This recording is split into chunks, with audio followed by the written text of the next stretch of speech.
ભાઈ આપણે પાસે જઈ દાદા પાસે ને જોઈ દાદા ઘૂઘર્યું છે એ છે ને ભાઈ વજન 18 જો આ રીતનું કંઈક શાક આવ્યું છે મિત્રો. તો ભાઈ આપણને દાદા જડી ગયા છે અને દાદા જાય છે કોપરિયું નાખવા. તો આપણે છે ને ભાઈ દાદાને હારે જવાનું છે કોપરિયું નાખવા. દાદા કઈ રીતનું કોપરિયું નાખે ને એ વિડીયોમાં ભાઈ છે ને અંત સુધી જોજો, તમને બતાવું કઈ રીતનું કોપરિયું નાખે એ. દાદા કેટલું આખું જવાનું છે આપણે? તો ભાઈ હે ને ગાઈડે આવવાનું છે એમ કહે છે, બરાબર. તો વિડીયોમાં અંત સુધી બને રહેજો. હજી સુધી આપણા પેજને ફોલો ન કરે ને તો ફોલો કરી વાળજો, તો કે હે ને ભાઈ આવા નવા દરિયાના વિડીયો તમને જોવા મળે.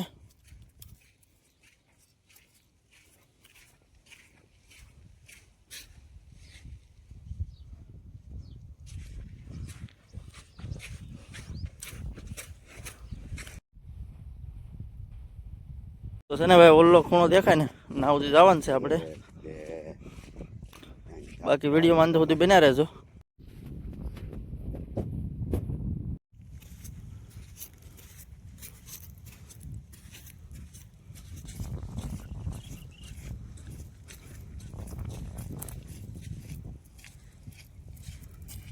મિત્રો આપણે પૂગી ગયા છે જ્યાં આપણે છે ને આવડો કોપરિયું ફેંકવાનું છે ને માછલા પકડવા માટે. ના પૂગી ગયા છે આપણે પાણીએ. તો ભાઈ છે ને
એવું છે કાંક હું આવ્યું દાદા?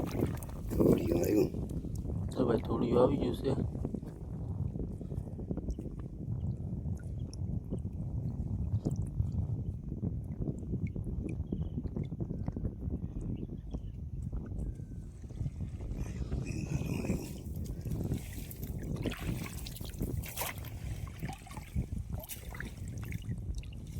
પગાવ્યું એમાં ખાલી થોડીયું જ આવ્યું. હવે બીજી પગાવવાની ટ્રાય છે. જો તમે હા જો ને આ રીતનું છે ફગવવાનું હોય ઓછા પાણીમાં, કારણ કે પાણી ન હોય ને એમાં ફગવવાનું હોય. આ રીતનું પાછું તાણી લેવાનું હોય. જે કાંઈ હોય ને આની અંદર હલવાય છે, ગોળ પડે ને એટલે જે કાંઈ માછલો હોય હલવાય છે. આને છે ને અમારી ભાષામાં કોપરિયું કહેવામાં આવે. તમારી બાજુ શું કહેવામાં આવે જરાક કોમેન્ટ કરજો. જો ભાઈ આવી ગયું છે લાડ બધું કાંક. જો ભાઈ ઈંગાળી હલવાની છે લગભગ. હા માછલી હલવાની છે. બતાવો તો દાદા.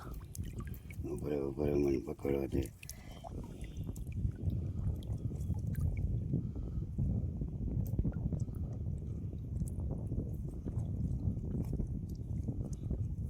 જો માછલી પકડી ગઈ છે દાદાએ. આ રીતનું ભાઈ કંઈક કોપરિયું નાખવાનું હોય છે.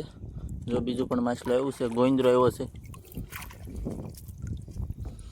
એકવાર આની અંદર આવી જાય ને તો પછી નીકળી ન કે એની ગૂંથણી એ રીતની હોય કે હવે નીકળી ન કે એક વખત આની અંદર આવી જાય ને પછી.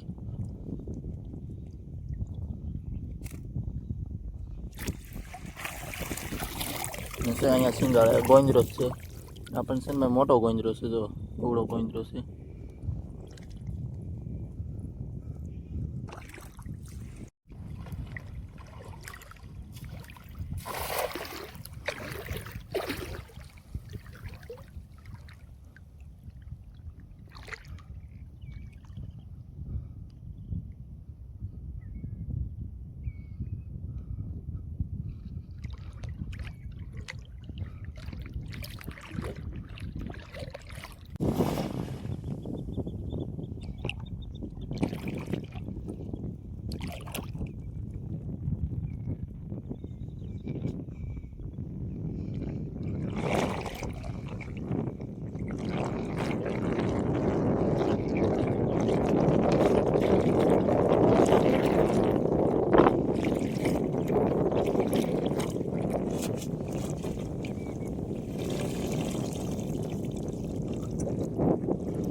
દાદા રેડો આવી ગયો ને?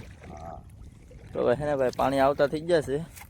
તો ભાઈ છે ને હવે દાદા પણ થોડી વાર મારશે. તો કાંઈ નથી એવું. દાદા કે હવે આમ જવું છે.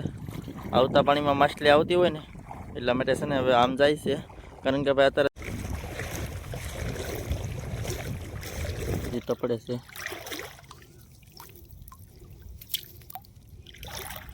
હવે અલગ પ્રકારનું એક માછલું આવ્યું છે, સાડિયા જે કુતું કંઈક.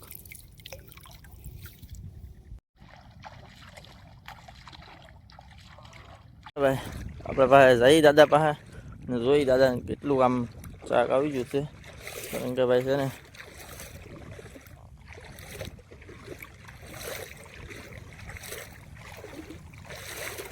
કાંઈ નથી આવતું. જો કાંઈ નથી આવ્યું પથરા સિવાય. જો આ હેઠે તમને દેખાય ને એ ઘૂઘર્યું છે. એ છે ને ભાઈ વજન 2.5 થી 2 કિલો હોય છે. એની અંદર આ રીતનું હોય કોપરિયું.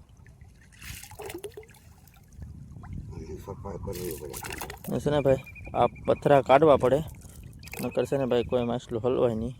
એ માટે છે ને ભાઈ મહેનત ઘણી છે.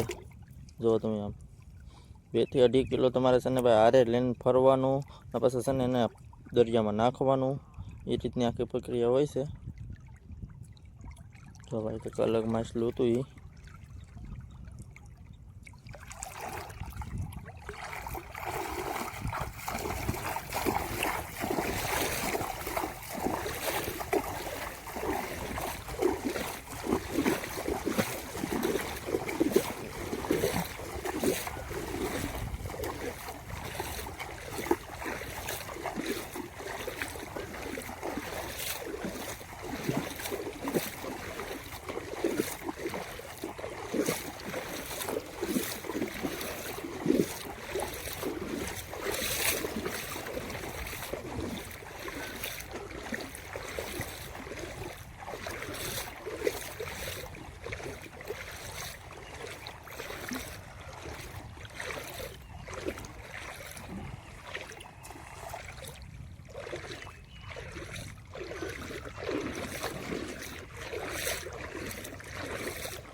તો ભાઈ છે ને આ રીતનું આખી પ્રક્રિયા હોય છે કોપરિયું નાખવાની.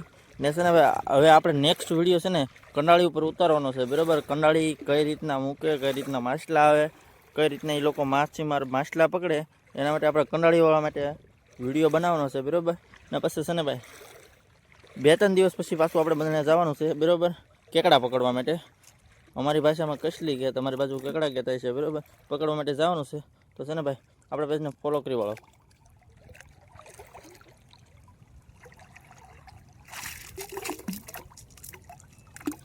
ટોટલ છે ને ભાઈ દાદા પા કેટલું શાક હું તમને બતાવી વાળું. બરાબર, જો આ રીતનું કંઈક શાક આવ્યું છે. ગોંદરા છે, નાની માછલી છે. જો આ રીતનું કંઈક કેટલું માછલું આવ્યા છે. તો ભાઈ છે ને એટલી વાર એટલું આવ્યું છે. અને અત્યારે ભાઈ છે ને દરિયો ભરાવા મળ્યો છે. બરાબર, તો ભાઈ છે ને આજ માટે એટલું છે. મળીએ તો એક નેક્સ્ટ વ્લોગમાં. ત્યાં સુધી ભાઈ બાય બાય.